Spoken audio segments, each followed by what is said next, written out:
Hey everybody. Maybe that's a little bit too chipper considering you might be tuning in today after treating sleep like it is a very passive crash landing at the end of the day. Like something that you just fall into after your brain is completely fried and your to-do lists are done, or maybe just pushed off to tomorrow, whatever the case might be. But I can assure you, if that is how you are doing life and how your family has been doing life, you are shortchanging yourself dramatically, okay?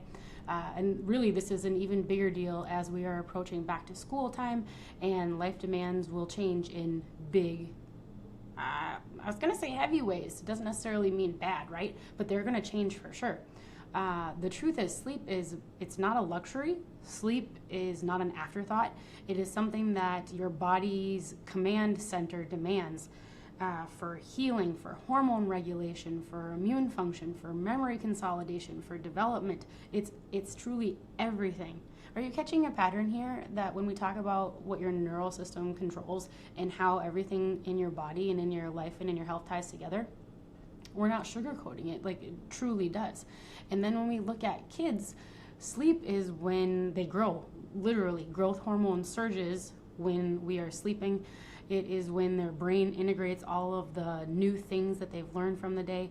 Their immune systems mature in their sleep. Moods are less sassy when there's more sleep. Ask me how I know this. The problem is really that we've turned sleep into just a reaction. We're exhausted, we crash, when really it's meant to be a rhythm.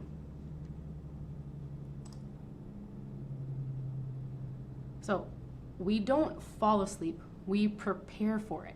Every hour of your day sets the stage for your evening. So does anybody have any guesses how this night in particular went for my Hankster buddy? I actually remember this picture. I had just had our daughter Theo, so my husband and our son Hank went back to Faulkton, South Dakota for his mama's 60th birthday. They went hard with family, outside, sunshine, all weekend. Michael sent me this picture. You can see Hank has got a pile of crackers in his hand, which we don't normally eat club crackers, but doesn't matter. He crashed midday, and then we had I don't want to say a terrible night. We didn't have an awesome night, mind you. So instead, I want to hand you the keys to a night of sleep that is natural and wholesome and restorative and biologically the way that it's supposed to be. The kind that restores the brain and the gut and your poop and mood and immune systems and like the whole stinking thing, okay? And really that doesn't require a mathematical equation to figure out, because maybe it feels like a lot of pressure when you read every hour of the day sets the stage for the evening, in terms of either leading into sleep or messing with your sleep. So I am Dr. Mark. I'm a pediatric prenatal and family chiropractor here at Healing Touch Chiropractic in West Fargo. We have 3 of us here in this office. If you are new to our workshops, welcome. And I suppose if you've been here before, welcome to you too.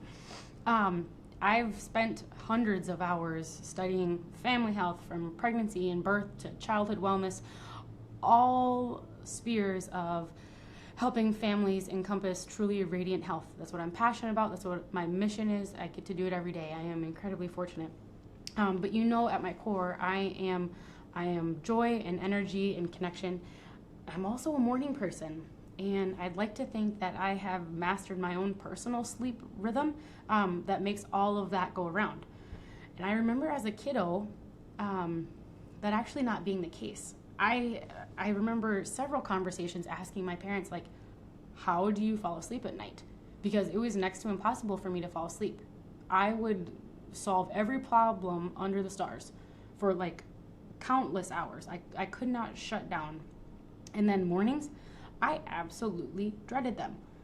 My oldest friend grew up on a dairy farm, and if you know dairy farmers, they are up at the butt crack of dawn, except when Markel was around. I'd wake up at Dez's house, and the house would be quiet. Her family would all be outside, except for her mama Diane would be making Polish sausage and biscuits in the kitchen.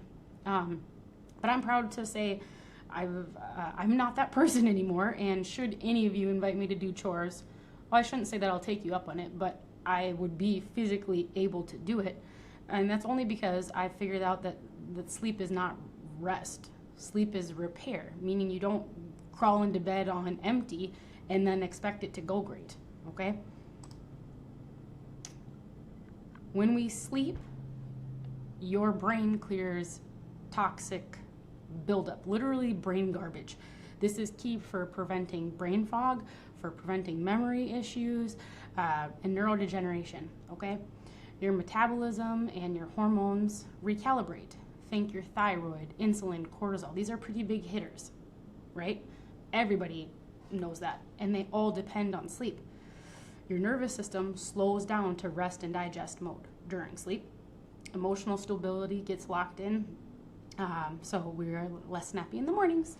And then your muscles, they rebuild, and your immune cells, they reset.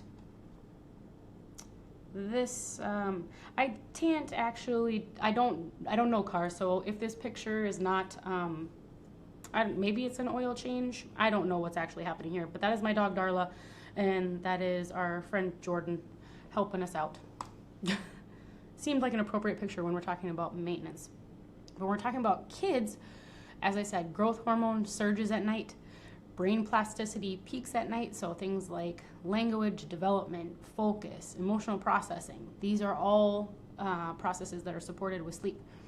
Deep sleep leads to better digestion, to immune resilience, way fewer meltdowns. As I said, ask me how I know this, because sleep-deprived kids, they don't just look tired, they look psycho. They look wild and wired and out of control. Sleep is truly the foundation, guys, for mood, for health, for your entire household sanity. Your body doesn't just guess when to go to sleep, it follows a natural rhythm. It's tied to light and to darkness, and this is called the circadian rhythm. So when you wake up and you get exposed to natural light, ideally before 10 a.m., right? It signals to your brain to actually suppress melatonin, release cortisol to give you that wake up boost, and then it sets a 12 to 14 hour countdown for that night's next melatonin dump. So kids' rhythms are even more sensitive. Too little daylight early on in the day, too much screen time throughout the day, delayed melatonin leads to trouble falling and staying asleep. This picture here is my kiddo Hank. We were in the Black Hills with my whole family just beginning of July, and we don't do arcades, we don't do video games, we don't even do TV. And I can tell you that this was a moment of, what would you call it?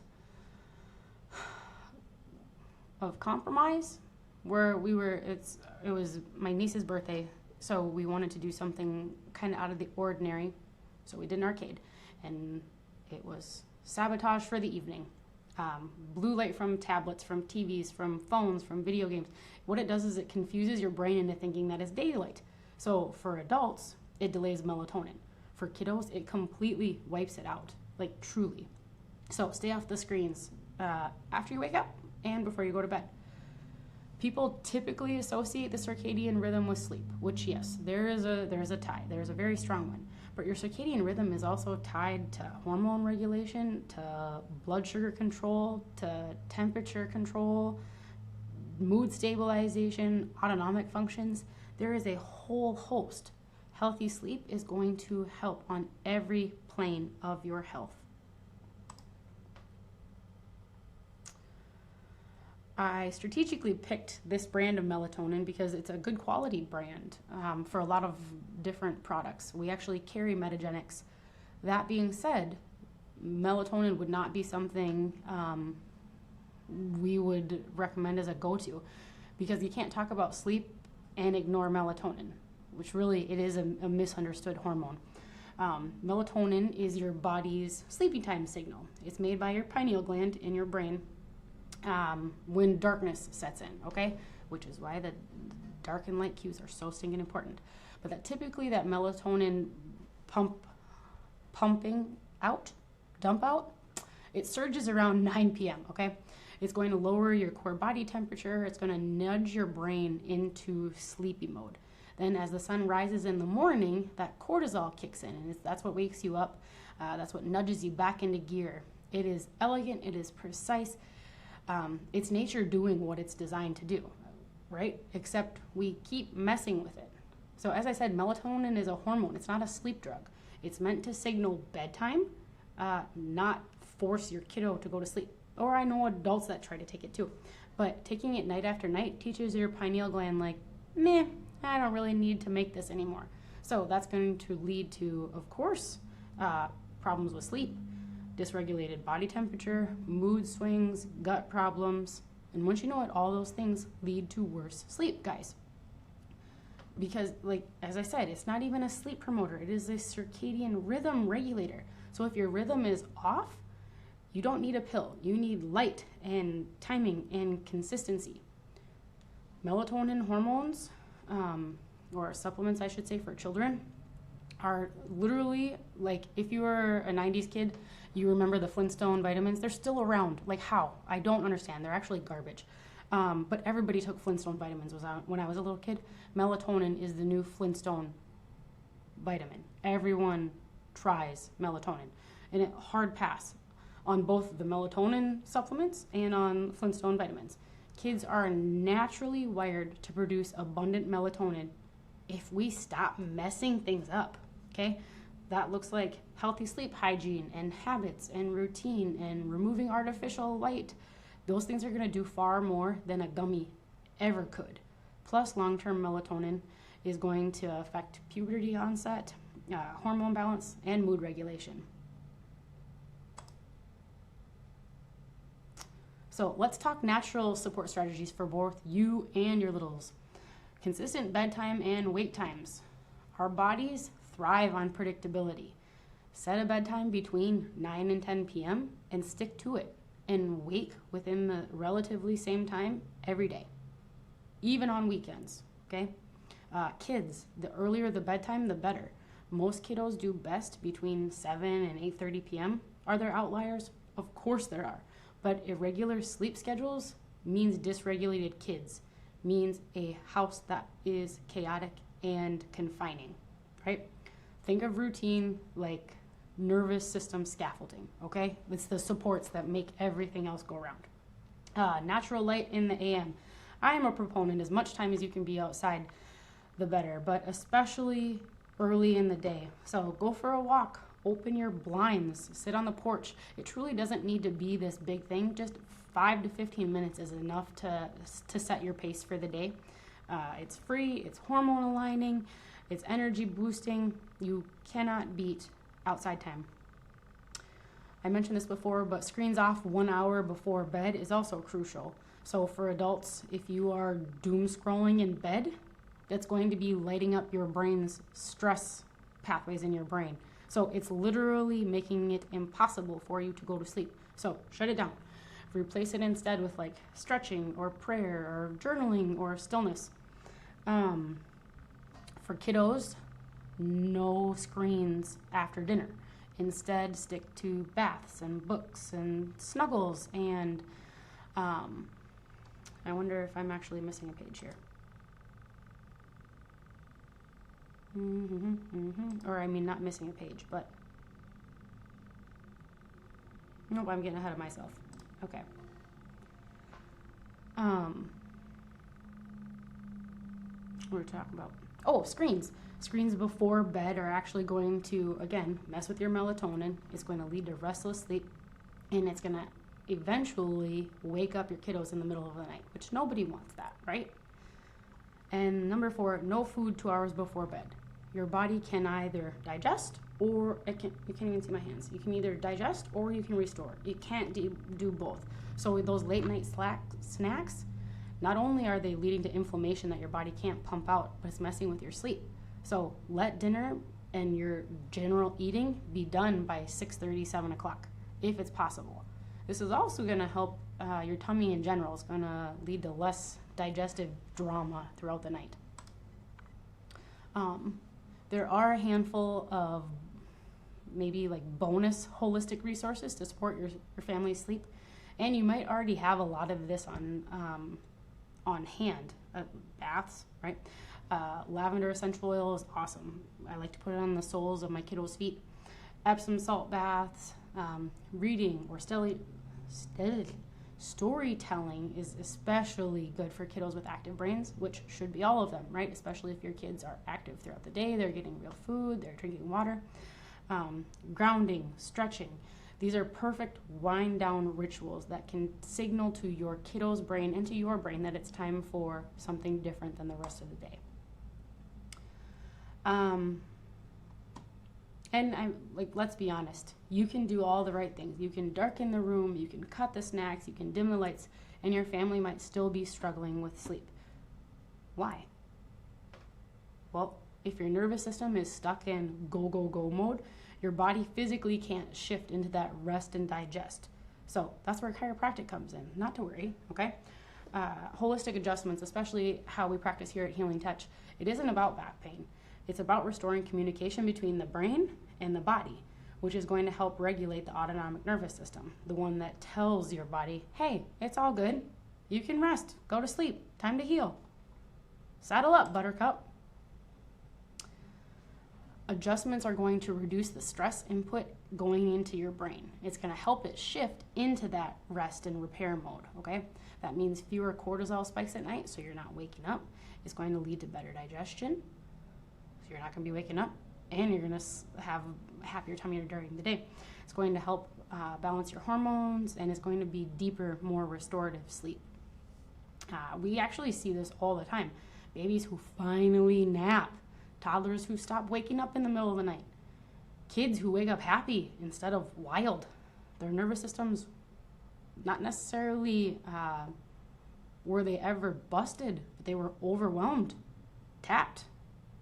No more. So a calm nervous system equals a calm brain equals calmer bedtime. And then the cycle continues. That ultimately leads to a growing, thriving kid, okay? So if your family is doing everything right, but sleep still isn't clicking, it's time to check out the circuit board. It's time to check the spine. Chiropractic care is one of the most powerful tools we have to naturally support sleep from the inside out. No pills, no gimmicks, no supplements, no patches. Just sleep the way that it was supposed to be. And this is whether you're 3 or 13 or 33 or, I'd love to say a Dr. Seuss thing, like this feels like the cadence, right? But your body depends on rhythm. So sleep is where growth and healing, emotional regulation, immune function, true restoration really happens. So if your family is feeling tired, but still wired, and we're foggy or perhaps unfocused, feel like you're stuck in hyper mode, you and your littles, or you just feel like you're off, then it's time to stop treating sleep like this random side thing that just happens. I did not realize you can't see any of my hand motions. I've got really good gestures. But sleep is truly the foundation, okay? And you don't need a supplement. You need rhythm. That's what you need. You need consistency. You need alignment with how your body was designed. Sleep isn't just where the day ends. It's where healing happens. It's where it begins. So, I'm Dr. Mark with Healing Touch Chiropractic. We are your partner in restoring natural rhythms, radiant family health, and ridiculously good sleep. Let's get your whole house sleeping like pros, guys. So connect with us for an appointment. Follow us on social. Dr. Lauren will be coming to you next week with our next Healing Touch workshop. Until then, here's to your healthy, happy home.